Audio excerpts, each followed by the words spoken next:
Anywhere. Okay, anytime. Go. Akala ko kay ka. Kailan nawala yung high feeling mo after na concert? Kailan kayo parang buhay, ito na ulit yung normal na Okay. life? Siguro po ako mga 3 days after. It took me a while, like 5 days. Ano yun? Oh, why is it longer? Ewan ko ano eh.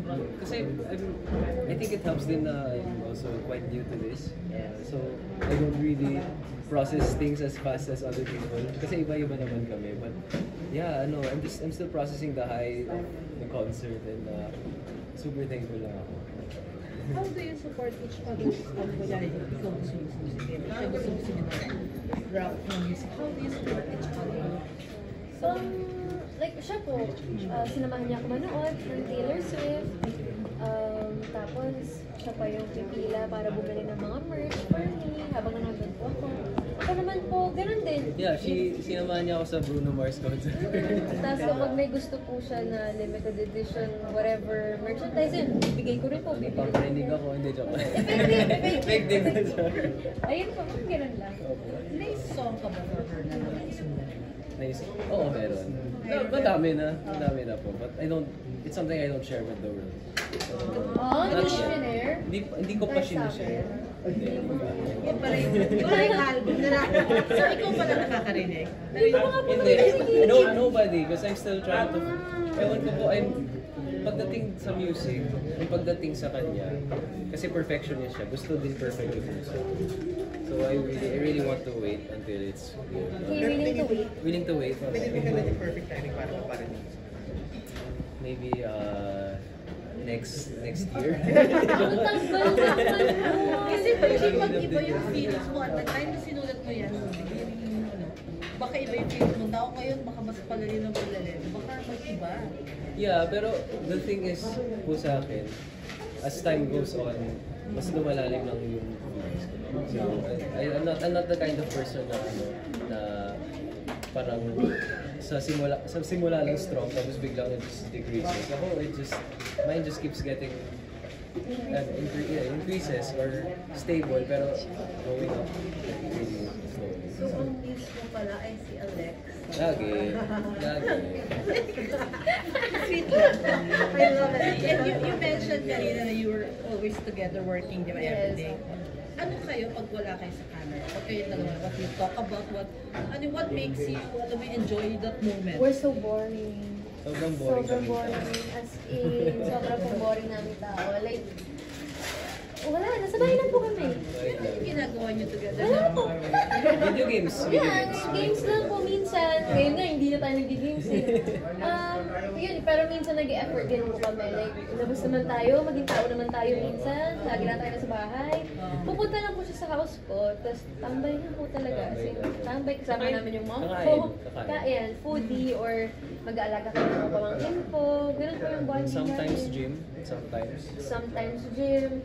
Or yun po, manood naman tayo ng movie or let's try this activity naman. But most of the time, we're just Yeah. But you don't get bored with each other.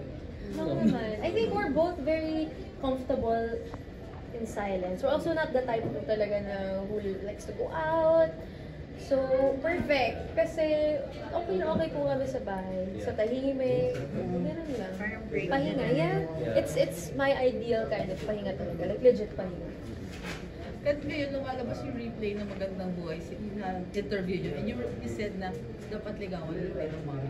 Niligawan mo ako. Niligawan mo yung mami. Dumami na po, pati po yung pamangkin, yung baby, yung kapatid. Natagdagan. Paano siya manligaw? Alam niyo po si Kiddy, sobrang effortless. Parang di na niya kailangan mag-try. Yung buong family ko talagang enamored. Sobrang hulog na hulog kay Kiddy. Opo, parang yung mommy ko, yung mga pamangkin ko, pag nakikita kami, Kiddy! Ganun na sila, I love Kiddy! Hindi na tita, Kiddy na. Or kapag lalabas po kami, si Kiddy ang hinahanap. Where's Kiddy? I wish Kiddy is here. Ganon. I think may magic. May gayuma po siyang pinainom sa pamilya ko. Paano siya niya pinapakilig? Ano ba? In the small things. With the small things. Like, Meron pong time, paakyat po ako ng gym. So nakatalikod ako. Oh my God, yeah. This is... Tapos sabi ko, bakit may humahabol sa akin? Takot ako. Sabi ko, wala, may lalaking humahabol sa akin. Tapos ginanon pa ako. So ready na ako. Tapos siya lang pala. Tapos may dala siyang flowers. Tapos sobrang nagulat ako. Parang ang tagal nag-process sa isip ko na, ba't nandito ko? Parang ganun. Kasi sabi ko, wala ka dito. So yung mga ganun po. So mga paandar niya. Slow motion moment dito, yung mga dahan-dahan. Hindi po siya slow Hindi eh. yun kasi Pasuntok na ako eh. Pag ganun na talaga ako sa kanya, buti na lang, hindi eh. Oo, buti na lang. Siya pala yun. So ano ng status ng panliligaw? Are you officially together? Or are you Papahirapan ko pa po. Papahirapan Tagal-tagal pa. Tagal-tagal pa to. Kulang pa eh. Dapat super mahirapan talaga. Pero, Ganito ba ba? hindi, pero sa akin worth it. Kasi, worth it naman ang panliligaw kung such a quality woman and such an amazing woman and anybody would be in my shoes to do anything to be with her. I think ikaw lang yan. No. I think so, hindi. Parang hindi, sabi ko kasi, I mean, madami ng guys naman nag-try or nagpakita ng motive, pero talagang bukong tangi. Sobrang kakaiba. Kahit yung mom ko sinasabi, hindi kakaiba si Katie, pati yung sister ko. They're In a so good way. Of course, in a good way. Kasi sana di tayo magkasama ngayon. Siguro ano na lang, after ng concert, ano yung pwede niyong i-share na upcoming projects na pwede? Ay, sorry, pero sinabi ko talaga sa interview a while ago, I really can't share talaga yan. Ako po meron. Yes, siya. Pero wala rin akong masasabi pa. Pero meron. Pero magkasama kayo. Hindi po. Ako po muna. May tatry lang akong gawin in life. Yes. Testingin ko lang kung gusto ko siya or if it's also for me. Kasi feeling ko gusto kong takakin ng lahat sa industriyang ito. So, Pero I think with this project of yours that you're doing, magugulat lahat and everyone's gonna love it. I swear. oh, sana nga. Sana Hindi, nga. I promise talaga. I pray, I hope. Pero ayun po, may aabangan po. Malapit na.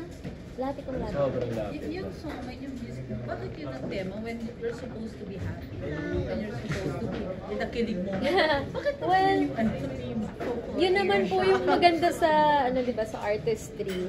It doesn't have to exactly be what I'm feeling. And at the same time, nagiging outlet din siya for me to feel my other emotions. And yun nga po, parang sa artista, kahit masaya ka kung kailangan mo umiyak, iyak ka, or the other way around naman po. So I just want to explore other things. Tsaka ang saya-saya lang, ang saya-saya lang po kasi bumugot din. Parang yun yung universal feeling ng lahat eh. Lahat nakaka-relate sa heartbreak, di ba? Yes. So it's something I wanna tackle. Tsaka hindi ko rin po alam bakit when it comes to music, nagli-lean towards ako sa darker themes din. Except for Believing in Man. Ayun. Thank you. Thank you. Thank you, everybody. Salamat, guys. Thank you.